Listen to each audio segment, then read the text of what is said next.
La comunión de los santos, también conocida como rezar a los santos en el cielo, se refiere a la doctrina católica que hay una unión espiritual entre católicos en la tierra, la iglesia militante, en el purgatorio, la iglesia sufrida, y en el cielo, la iglesia triunfante. Para Dios la distinción entre vivos y muertos físicamente no es importante. En esta presentación daré evidencias bíblicas para esta doctrina y refutaré a los argumentos protestantes contra ella. En sumario, el argumento católico es el siguiente. La Biblia enseña que la oración incluye mediadores y que las oraciones de los menos pecadores son más eficaces. La Biblia también enseña que santos, es decir, personas en el cielo, son iguales a los ángeles. En la Biblia hay numerosos ejemplos donde personas piden ayuda a los ángeles. Por lo tanto, los hombres pueden pedir ayuda, es decir, rezar a los santos. La Biblia enseña que el proceso de oración incluye mediadores. En los siguientes pasajes vemos que los ancianos y los ángeles llevan oraciones a Dios. Apocalipsis 5:8. Cuando lo tomó, los 4 vivientes y los 24 ancianos se postraron delante del Cordero. Tenía cada uno una cítara y copas de oro llenas de perfumes, que son las oraciones de los santos. Apocalipsis 8:3. Otro ángel vino y se puso junto al altar con un badil de oro. Se le dieron muchos perfumes para que, con las oraciones de todos los santos, los ofreciera sobre el altar de oro colocado delante del trono. En el siguiente pasaje vemos claro que los santos en el cielo rezan y que Dios les contesta su oración. Apocalipsis 6:9-11. Cuando abrió el quinto sello, vi debajo del altar las almas de los degollados a causa de la palabra de Dios y del testimonio que mantuvieron. Se pusieron a gritar con fuerte voz: ¿Hasta cuándo, dueño santo y veraz, vas a estar sin hacer justicia y sin tomar venganza por nuestra sangre de los habitantes de la tierra? Entonces se le dio a cada uno un vestido blanco y se les dijo que espérense todavía un poco hasta que se completara el número de sus consiervos y hermanos que iban a ser muertos como ellos. Jesús dice claro que los que son dignos de la resurrección, es decir, santos que están en el cielo, son iguales a los ángeles. Lucas 20:35-36. Pero los que alcancen a ser dignos de tener parte en aquel mundo y en la resurrección de entre los muertos, ni ellos tomarán mujer ni ellas marido, ni pueden ya morir, porque son como ángeles y son hijos de Dios, siendo hijos de la resurrección. Si los ángeles observan lo que pasa en la tierra y les interesa la salvación de los hombres, entonces es lógico que los santos en el cielo, que como ya hemos visto son iguales a ángeles, también observen y les importe lo que pasa en la tierra. Mateo 18:10. Guardaos de menospreciar a uno de estos pequeños, porque yo os digo que sus ángeles en los cielos ven continuamente el rostro de mi Padre que está en los cielos.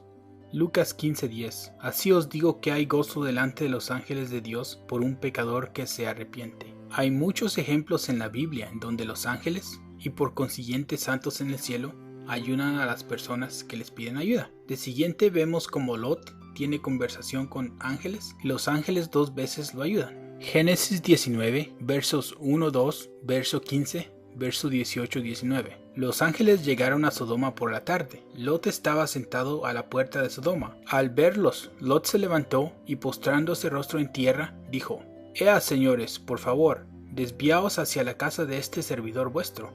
Hacéis noche, os laváis los pies, y de madrugada seguiréis vuestro camino. Al rayar el alba, los ángeles premiaron a Lot diciendo: Levántate, toma a tu mujer, a tus 2 hijas que se encuentran aquí, no vayas a ser barrido por la culpa de la ciudad. Lot les dijo: No, por favor, señor mío, ya que este servidor tuyo te ha caído en gracia, y me has hecho el gran favor de dejarme con vida. Mira que no puedo escaparme al monte sin riesgo de que me alcance el daño y la muerte. Ahí cerquita está esa ciudad en donde huir. Es una pequeñez. Voy a escaparme allá. ¿Verdad que es una pequeñez? Y quedaré con vida. Díjole: Bien, te concedo también eso, de no arrasar la ciudad que has dicho. La Biblia también enseña que la oración de los justos tiene más efecto que la oración de los no justos. Y también recomienda que si alguien necesita oraciones, que le pidan a los justos que recen por ellos. Santiago 5:14-18.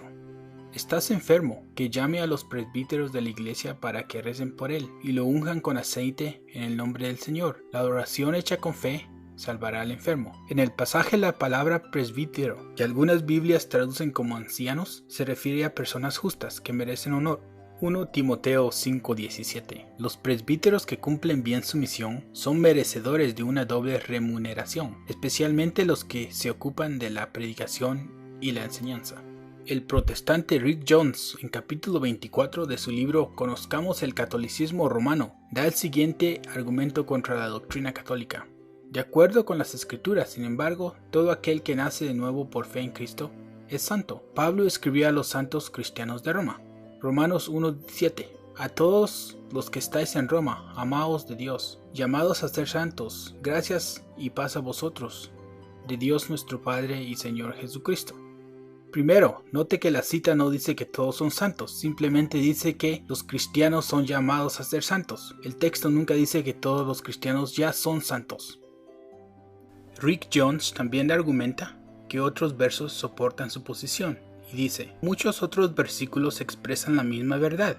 Efesios 3:8. A mí, que soy menos que el más pequeño de todos los santos, me fue dada esta gracia de anunciar entre los gentiles el evangelio de las inescrutables riquezas de Cristo. En el pasaje, Pablo no está diciendo que todos los cristianos son santos. Él simplemente está diciendo que él es el menor de todos los apóstoles. Y como sabemos, la iglesia ha declarado que todos los apóstoles eran santos. Esto se ve claro en 1 Corintios 5:9. Pues yo, el último de los apóstoles, indigno del nombre de apóstol, por haber perseguido a la iglesia de Dios. Otra cita similar se ve en 1 Timoteo 1:15, cuando Pablo dice: Cristo Jesús vino al mundo a salvar a los pecadores, y el primero de ellos soy yo. En estos versos, Pablo simplemente está hablando con humildad. Sabemos que Pablo no era el último de los apóstoles, y también sabemos que él no fue el primer pecador que se salvó. Un ejemplo antes de Pablo se ve cuando Jesús le dijo a Zaqueo que su casa se había salvado. Lucas 19:9. Jesús le dijo: hoy ha llegado la salvación a esta casa, porque también este es hijo de Abraham. Rick Jones también argumenta que rezar a los santos en el cielo es equivalente a rezar a los muertos, y dice lo siguiente: de hecho, la práctica de tener comunión con los muertos se asemeja peligrosamente a la nigromancia, otra práctica severamente condenada en la Biblia. Deuteronomio 18:10-12. No ha de haber en ti nadie que haga pasar a su hijo o su hija por el fuego, que practique adivinación, astrología, hechicería o magia, ningún encantador ni consultor de espectros o adivinos, ni evocar de muertos. El pasaje claramente se refiere al acto de brujería, no a santos o ángeles en el cielo. De acuerdo con Rick Jones, los santos en el cielo están muertos. Sin embargo, Jesús explícitamente dice que las personas santas que han muerto como Isaac y Jacob están vivas y no muertas, puesto que para Dios todo es tiempo presente. Mateo 22:32. Yo soy el Dios de Abraham, el Dios de Isaac, el Dios de Jacob. No es un Dios de muertos, sino un Dios de vivos. Otro ejemplo sería cuando San Pedro le habla a una persona difunta llamada Tabita. Note que Pedro le habla a la difunta antes que sea resucitada. Hechos 9:40. Pedro hizo salir a todos, se puso de rodillas y oró. Después se volvió al cadáver y dijo: Tabita, levántate. En la Biblia también hay numerosos ejemplos de rezar delante de imágenes o estatuas. Daré uno.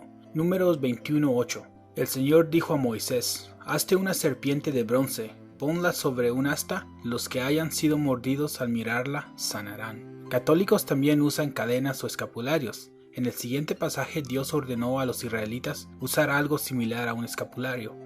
Números 15:37-40. El Señor dijo a Moisés: ordena a los israelitas que de generación en generación se hagan flecos en los bordes de sus mantos, y aten los flecos de cada borde con un cordón de color morado.